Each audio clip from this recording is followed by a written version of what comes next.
ನಾನು ಹುಟ್ಟಿದಂದಿನಿಂದ ನಿನ್ನನ್ನೇ ಆತುಕೊಂಡಿದ್ದೇನೆ. ತಾಯಿ ಹೆತ್ತಂದಿನಿಂದ ನನ್ನ ಉದ್ಧಾರಕನು ನೀನೇ.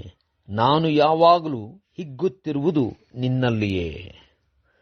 ಸೋಮವಾರ 16 ಜೂನ್ 2025 ಇಸ್ವಿ.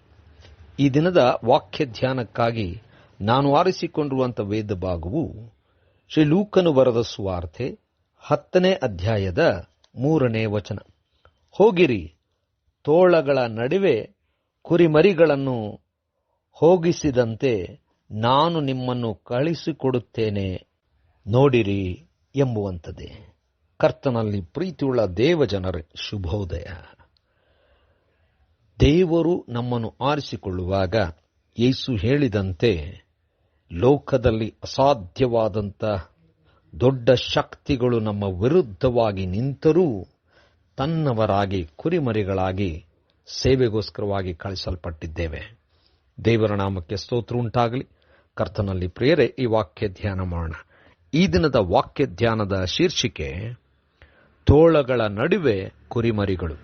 ಕರ್ತನಲ್ಲಿ ಪ್ರಿಯರೇ, ಯೇಸು ಸ್ವಾಮಿಯು ತನ್ನ ಸೇವೆಗೋಸ್ಕರವಾಗಿ 12 ಮಂದಿ ಶಿಷ್ಯರನ್ನು ಆರಿಸಿಕೊಂಡು ಅವರಿಗೆ ತನ್ನೊಂದಿಗೆ 3.5 ವರ್ಷಗಳ ಕಾಲ ಎಲ್ಲಾ ಕಲಿಯುವಂತೆ ಅನೇಕ ವಿಚಾರಗಳನ್ನು ಕಲಿಸುತ್ತಿದ್ದನು.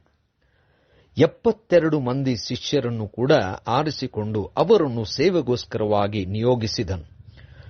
ಅವರನ್ನು ಸೇವೆಗೋಸ್ಕರವಾಗಿ ಕಳಿಸುವಾಗ ಅನೇಕ ವಿಚಾರಗಳನ್ನು ಹೇಳುತ್ತಾ, ಬೆಳೆಯು ಬಹಳ, ಕೆಲಸದವರು ಕಡಿಮೆ ಎಂಬುದಾಗಿ ಹೇಳಿ ಹೋಗಿರಿ ಎಂಬುದಾಗಿ ಅವರನ್ನು ಕಳಿಸುವಾಗ, ಹೋಗಿರಿ, ತೋಳಗಳ ನಡುವೆ ಕುರಿಮರಿಗಳು ಹೋಗಿಸಿದಂತೆ ನಾನು ನಿಮ್ಮನ್ನು ಕಳಿಸಿಕೊಡುತ್ತೇನೆ. ಅಂದರೆ ಕಳಿಸಲ್ಪಡುವಂತ ಜನರು ಅಂದರೆ ಸೇವಕರು ಕುರಿಮರಿಗಳಂತೆ. ಅಂದರೆ ದೊಡ್ಡ ತೋಳಗಳು ಭಯಂಕರವಾದಂಥ ರೀತಿಯಲ್ಲಿ ಸವಾಲಾಗಿ ನಿಂತಿರುವಾಗ ಕುರಿಮರಿಗಳ ಹಾಗೆ ಬಲಹೀನತೆಯಲ್ಲೂ ಬಹಳಷ್ಟು ಮುಗ್ಧರಾಗಿಯೂ ಈ ಲೋಕದಲ್ಲಿ ಯಥಾರ್ಥವಾಗಿ ಇರುವಂಥವರು.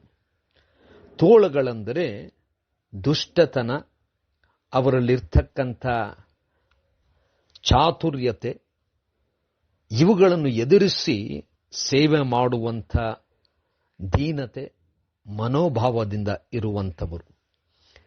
ಕಳಿಸುವಾಗ ಇಷ್ಟು ಮಾತ್ರ ಹೇಳದೆ, ಹೋಗುವಂಥ ಸ್ಥಳದಲ್ಲಿ ಸಮಾಧಾನಕ್ಕೋಸ್ಕರವಾಗಿ ಪ್ರಯಾಸಿಸಬೇಕು ಮತ್ತು ಸೇವೆ ಮಾಡಬೇಕು, ವಾಕ್ಯ ಸಾರಬೇಕು, ಅನೇಕರನ್ನು ಗುಣಪಡಿಸಬೇಕು. ಒಂದು ವೇಳೆ ಸ್ವೀಕರಿಸದಂಥ ಜನರಿದ್ದರೆ ಅಲ್ಲಿಂದ ಸ್ಥಳವನ್ನು ಬಿಟ್ಟು ಹೋಗಬೇಕು, ಯಾವ ರೀತಿಯಲ್ಲೂ ಎದುರಿಸಬಾರದು ಎಂಬುದಾಗಿ ಯೇಸು ತನ್ನ ಜನರನ್ನು ಸಿದ್ಧಪಡಿಸಿ ಕಳಿಸಿದನು.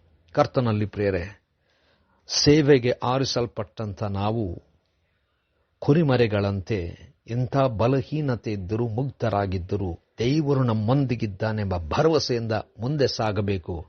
ಯಥಾರ್ಥವಾಗಿ ಕರ್ತನ ಕೆಲಸ ಮಾಡಬೇಕು. ತೋಳಗಳು ಇವೆ, ಸವಾಲುಗಳಿವೆ, ದೊಡ್ಡ ಸವಾಲುಗಳಿದೆ. ಆದರೆ ದೇವರು ನಮ್ಮೊಂದಿಗಿದ್ದಾನೆಂಬ ಭರವಸೆಯಿಂದ ಮುಂದೆ ಸಾಗೋಣ.